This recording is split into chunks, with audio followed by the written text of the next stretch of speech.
Selamat pagi, salam sejahtera untuk kita semua. Yang terhormat Bapak Ibu Tim Penguji PPG dalam Jabatan Pendidikan Agama Katolik.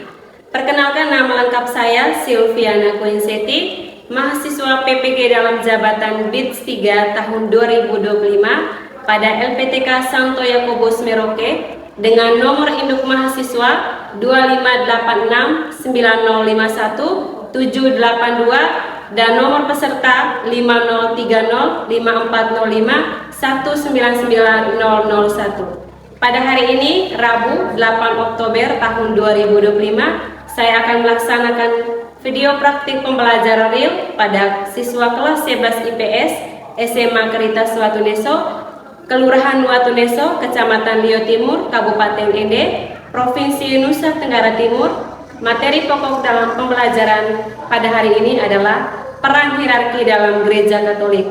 Inilah video pembelajaran saya. Selamat menyaksikan. Selamat pagi, Bu. Selamat pagi, silakan duduk. Terima kasih, Bu. Baik, sekali lagi selamat pagi untuk kita semua. Pagi, Bu.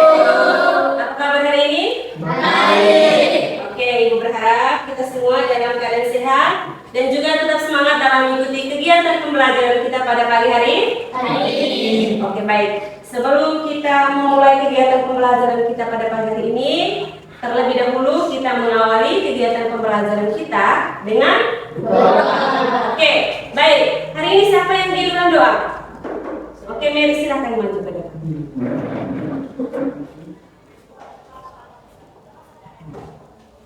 Teman-teman, silakan.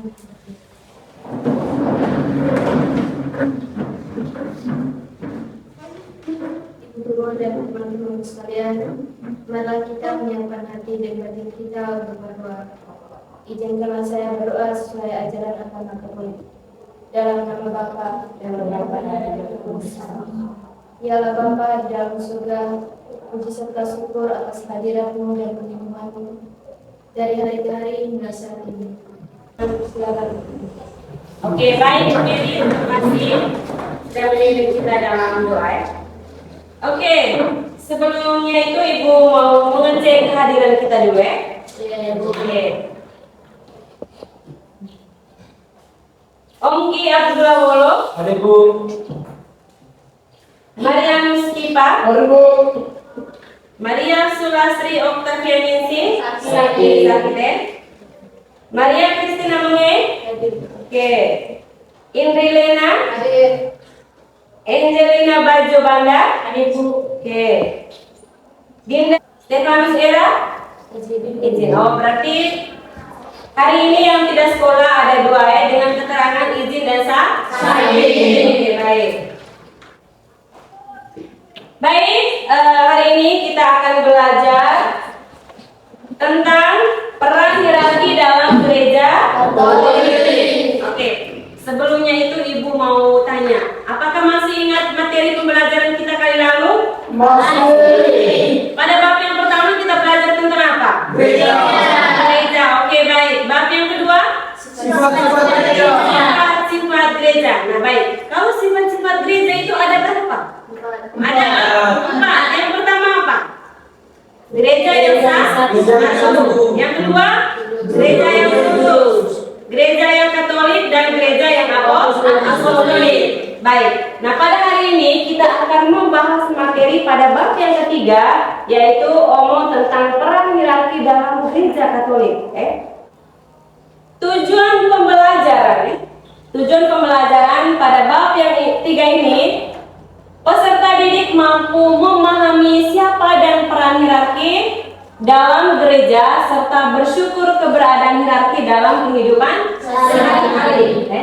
Jadi di sini kita diminta untuk memahami siapa itu hierarki dan apa peran hierarki dalam gereja, serta kita juga diminta untuk selalu bersyukur terhadap keberadaan hierarki di dalam kehidupan kita setiap hari. Oke, baik.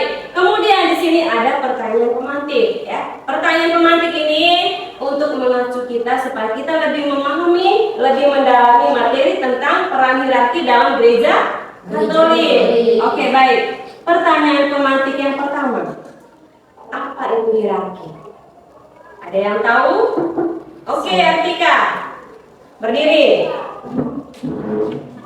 Hierarki adalah struktur susunan kepemimpinan dalam gereja Katolik. Oke, tepuk tangan untuk Artika. Dalam kehidupan berbangsa dan bernegara, di Indonesia kita mengenal istilah hierarki pemerintahan, yaitu mulai yang tertinggi sampai dengan yang terendah. Ini kita lihat di sini ada susun struktur kepemimpinan dalam apa? Negara. Yang pertama kita lihat siapa di sini? Presiden. Yang kedua? Gubernur. Yang ketiga? Bupati. Yang kelima? Camat. Yang keenam? Oke, yang terakhir? Jadi kamu jangan keliru. Ini disebut dengan kepemimpinan atau hierarki dalam negara. Oke, untuk mengetahui kita punya pemahaman maka di sini Ibu sediakan ada 5 gambar ya. Ada 5 gambar kepemimpinan dalam gereja Katolik ya.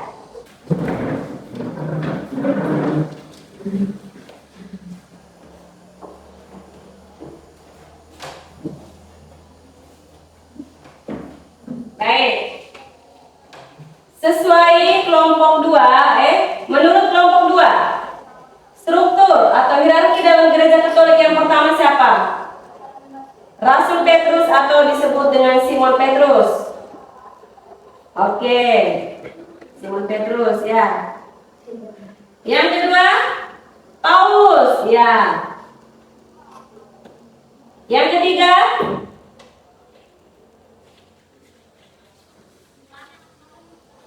Uskup ya. Yang keempat imam. Yang kelima diakon. Oke. Oke, mari kita berikan tepuk tangan untuk tadi kita sudah melihat secara bersama-sama dari kelompok 1, kelompok 2 dan kelompok 3. Menurut teman-teman dari kelompok 1, kelompok 2 dan kelompok 3, berdasarkan jawaban yang di depan, menurut kalian jawaban yang benar terdapat pada kelompok berapa? Kelompok 2. Tadi Ibu sudah dijawab oleh Artika bahwa pemimpin kita itu yang pertama mulai dari Paus, uskup, imam dan diakon. Baik, kita lihat di sini. Yang pertama siapa? Dari kelompok 2. Simon. Yang kedua? Paulus. Yang ketiga? Yang keempat? Yang terakhir? Berarti jawaban yang benar adalah terdapat pada kelompok 2. Kita tepuk tangan dulu untuk kelompok. Jadi kelompok 1 dan kelompok 3 Ibu harap nanti belajar lagi Jangan sampai keliru lagi ini nanti ketika ditanya ketua lingkungan atau ketua KUB atau Romo tanya, aduh ini tidak tahu jawab bagaimana. Jangan. Jadi kita harus ingat baik-baik struktur atau susunan kepemimpinan dalam gereja Katolik. Baik, sekarang waktunya kita mempresentasikan Kita lihat dari kelompok 1 duluan. Mari, Ibu berikan kesempatan kepada kelompok 1 untuk presentasi di depan kelas. Oke, baik. Kepada kelompok 1, silakan. Selamat pagi Ibu, selamat pagi teman-teman. Selamat pagi. Selamat pagi Ibu, selamat pagi teman-teman. Selamat pagi. Terima kasih atas waktu dan kesempatan yang telah diberikan kepada kami kelompok 1. Sekarang kami mau mempresentasikan hasil diskusi kelompok kami. Kepada pembaca saya persilakan. Baik, terima kasih atas waktu dan kesempatan yang telah diberikan kepada saya. Saya selaku perwakilan dari kelompok 1 akan mempresentasikan hasil diskusi kelompok kami dengan soal paham tentang hierarki dalam gereja Katolik. Pengertian hierarki gereja Katolik. Hierarki gereja Katolik berasal dari kata Yunani hieros yang berarti suci dan arche yang berarti pemimpin atau pangkal kekuasaan. Maka hierarki berarti susunan kepemimpinan yang kudus dalam gereja. Dalam konteks gereja Katolik, hierarki menunjukkan tata urutan jabatan dalam gereja yang diberikan oleh Kristus sendiri melalui para rasul dan diteruskan sampai sekarang melalui suksesi apostolik. Hierarki bukan sekedar struktur organisasi seperti dalam pemerintahan duniawi, tetapi merupakan tata ilahi yang memiliki makna rohani dan pastoral. Tuhan Yesus Kristus mendirikan gerejanya dan mempercayakan kepemimpinan gereja kepada para rasul, terutama kepada Santo Petrus sebagai pemimpin di antara mereka. Dari dasar inilah berkembang struktur hierarki gereja yang terus berlanjut hingga kini. Hierarki gereja terdiri dari 3 tingkatan utama, yaitu 1. Paus. Paus sebagai pemimpin tertinggi gereja Katolik di seluruh dunia, penerus Santo Petrus dan wakil Kristus di dunia. 2. Para uskup. Para uskup sebagai penerus para rasul yang memimpin keuskupan masing-masing dan memiliki wewenang penuh atas umat di wilayahnya. 3. Para imam atau pastor. Para imam atau pastor sebagai rekan kerja uskup dalam mengembalakan umat di paroki-paroki. 4. Para diakon.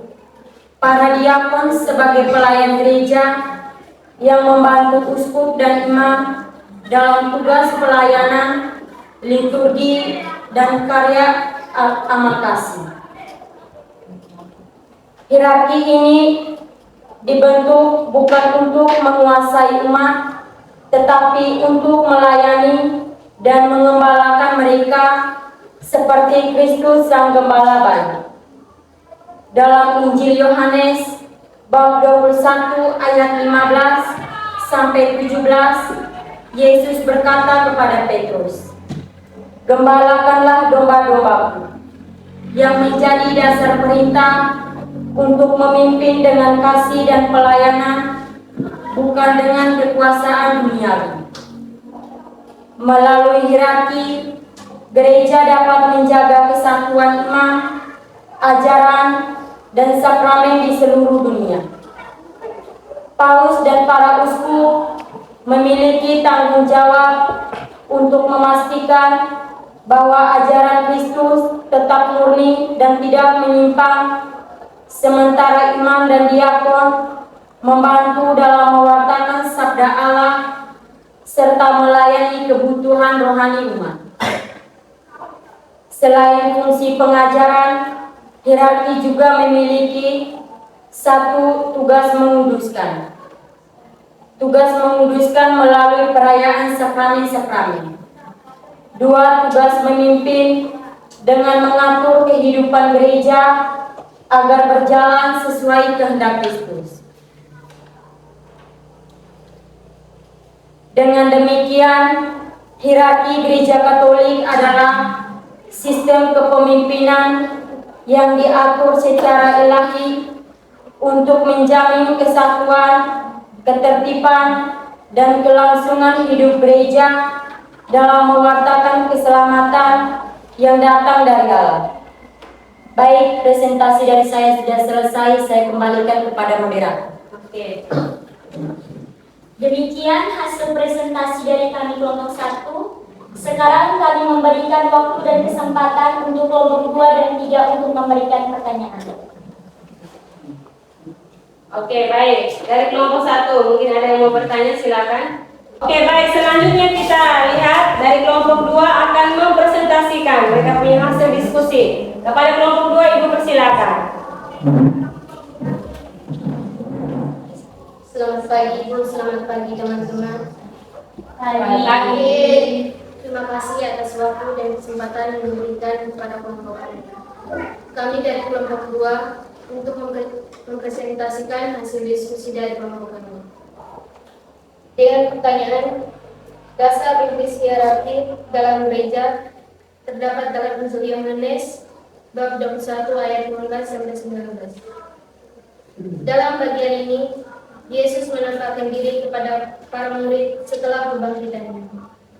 Ia berbicara secara khusus kepada Simon Petrus. Simon anak Yohanes, apakah engkau mengasihi aku lebih daripada mereka ini? Petrus menjawab, benar Tuhan, engkau tahu bahwa aku mengasihi engkau. Silakan memberikan pertanyaan kepada kelompok 2. Oke, dari kelompok 1. Baik, terima kasih atas waktu yang telah diberikan kepada saya.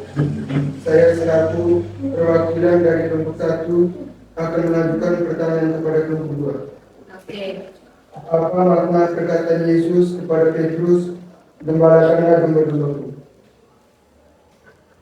Pertanyaan yang kedua, bagaimana tanggapan kalian tentang tanggung jawab pemimpin gereja dalam meneladani kasih dan pengorbanan Yesus? Oke, silakan. Baik. Mungkin dari kelompok 3 mau menjawab, mau memberikan pertanyaan. Bastian, silakan duduk. Terima kasih atas waktu dan kesempatan. Dengan pertanyaan, apa makna perkataan Yesus kepada Petrus, gembalakanlah domba-dombaku? Oke. Jawab, makna perkataan Yesus kepada Petrus, gembalakanlah domba-dombaku, terdapat dalam Injil Yohanes. Kami dari kelompok 3 akan mempresentasikan hasil diskusi kelompok kami. Kepada pembaca, saya berikan waktu yang cukup. Baik, terima kasih atas kesempatan kepada saya. Saya selaku perwakilan dari kelompok kami ingin mempresentasikan hasil kerja kelompok kami dengan soal fungsi, peran, dan tanggung jawab hierarki dalam gereja Katolik. Hierarki dalam gereja Katolik adalah susunan kepemimpinan yang berjenjang dan teratur, yang terdiri dari paus, uskup, imam, dan diakon. Tujuannya adalah untuk menjaga kesatuan, mengatur kehidupan gereja, serta melanjutkan karya Kristus di dunia, terutama dalam pewartaan Injil dan pelayanan umat. Yesus sendiri menetapkan dasar hierarki ini dengan memilih para rasul dan memberi mereka wewenang untuk mengembalakan umat Allah. Yohanes bab 21 ayat 15 sampai 19, Matius bab 28 ayat 19 sampai 20. Dari para rasul inilah lahir penerusnya, para uskup, imam, dan diakon. 1. Paus. Fungsi Paus adalah kepala gereja Katolik sedunia, berfungsi sebagai pengganti Santo Petrus yang menerima amanat langsung dari Yesus untuk mengembalakan kawanan domba, memelihara kesatuan imam dan moral seluruh umat Katolik di dunia. Peran sebagai pemimpin tertinggi gereja yang menjadi pusat kesatuan bagi seluruh umat, menjadi pengajar imam yang menjaga agar ajaran Kristus tidak menyimpang, menjadi bapa rohani yang mengarahkan gereja dalam menghadapi tantangan zaman.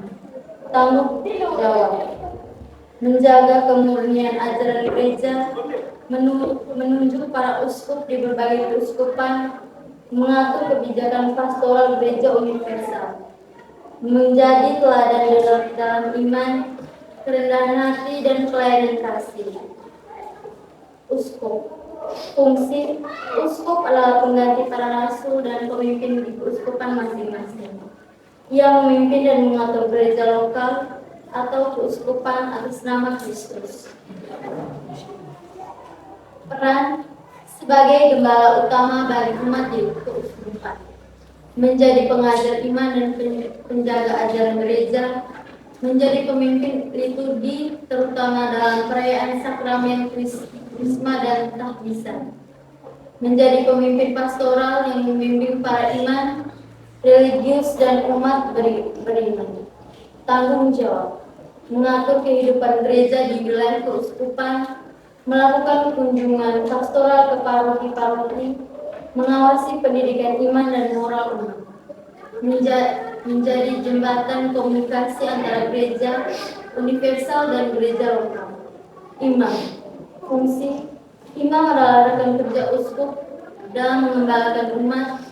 Ia bertugas untuk memimpin perayaan liturgi, terutama Ekaristi. Peran sebagai pelayan sabda, pelayan sakramen dan gembala umat, menjadi penyambung kasih Kristus di tengah umat paroki, menjadi pembimbing rohani bagi umat dalam iman dan kehidupan sehari-hari. Tanggung jawab melayani umat dalam sakramen-sakramen baptis, pengakuan dosa, ekaristi, perkawinan dan pengurapan orang sakit, memberikan Injil dengan kata dan tindakan, hidup setia dalam doa, selibat, dan pelayanan tanpa pamrih, membangun kebersamaan dan persaudaraan dalam komunitas umat. Diakon, fungsi diakon adalah pelayan gereja yang ditahbiskan untuk membantu uskup dan imam. Ia tidak memiliki kuasa untuk mengonsentrasi Ekaristi, tetapi memiliki tugas khusus dalam pelayanan. Peran melayani dalam liturgi, sabda dan misi, membantu imam dalam misa, membaptis, memberkati perkawinan, memimpin doa, serta membaca Injil dan pemilih atau dengan izin. Menjadi pelayan sosial yang membantu orang miskin, sakit dan menderita. Tanggung jawab melaksanakan tugas pelayanan dengan rendah hati dan kasih, menjadi teladan hidup Kristiani di tengah masyarakat, mendukung karya sosial dan karitatif gereja, menjadi jembatan antara umat dan para imam. Sekian dari kami. Sekarang saya kembalikan kepada moderator. Baik, sekian dari hasil presentasi kami. Untuk kelompok 2.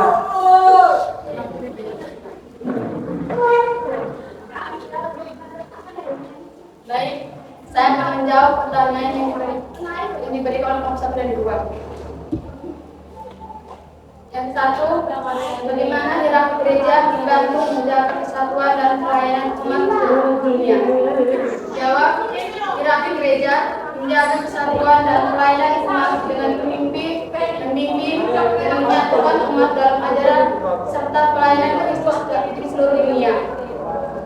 Pertanyaan kedua, apa yang dapat kalian pelajari dari fungsi, peran, dan tanggung jawab hierarki gereja untuk diterapkan dalam hidup kalian sebagai umat Katolik?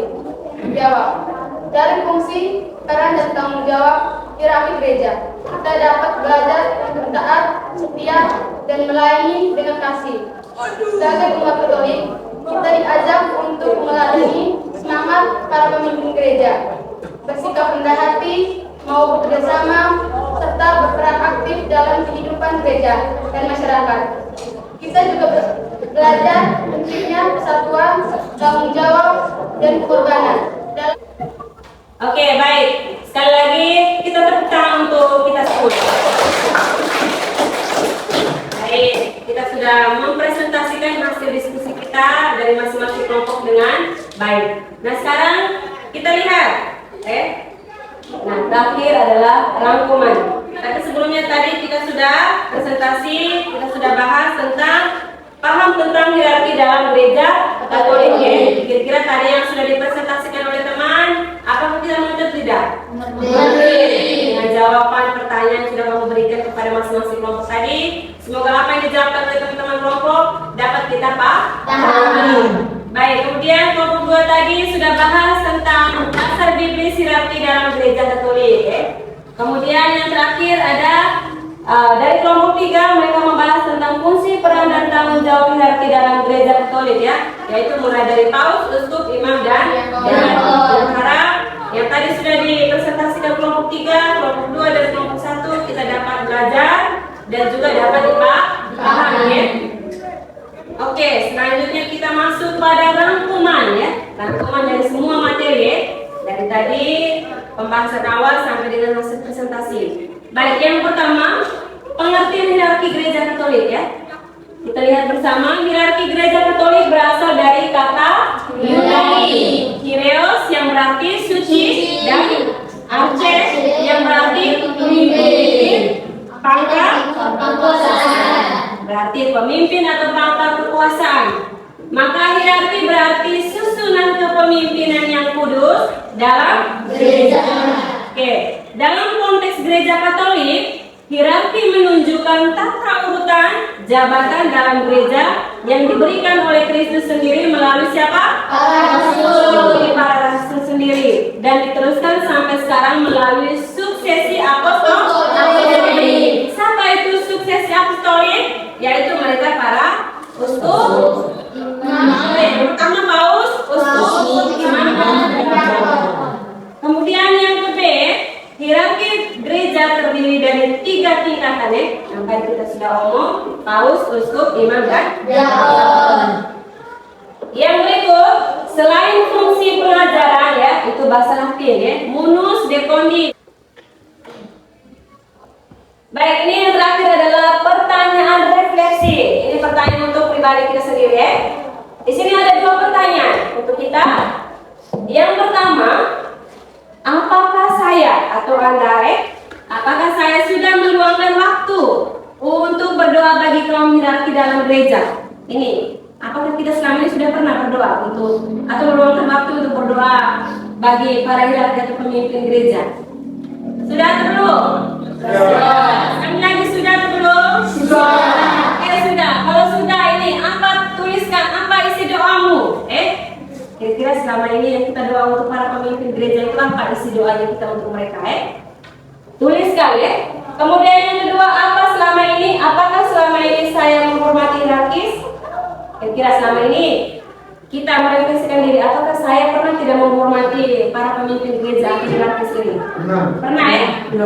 Tidak mungkin kita pernah ajarin mereka Yang pasti kita sangat menghormati mereka Apalagi pemimpin gereja, kita harus mendoakan mereka supaya mereka lancar tetap semangat dalam menjalani pelayanan tugas dan tanggung jawab sebagai Kristus pengganti Rasul Petrus tadi. Oke, baik, itu saja. Sekali lagi Ibu mau bertanya, apakah pembelajaran kita hari ini kalian senang? Oke, sudah mengerti dong? Sudah. Baik, jadi sebelum kita mengakhiri pembelajaran kita pada pagi hari ini, kita tutup dengan doa kepada Mary, silakan.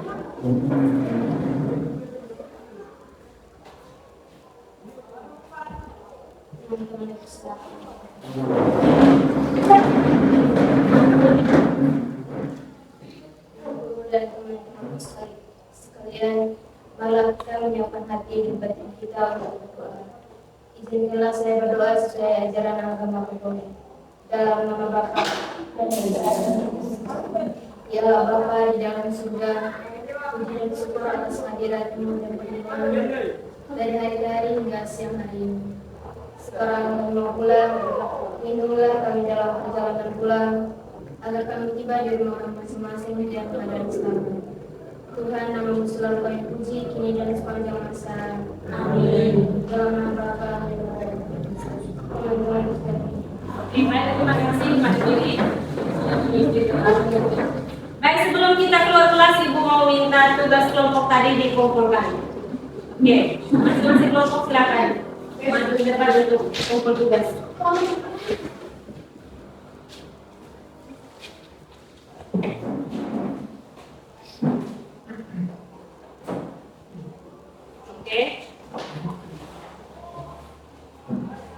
Oke, silakan keluar kelas. Satu.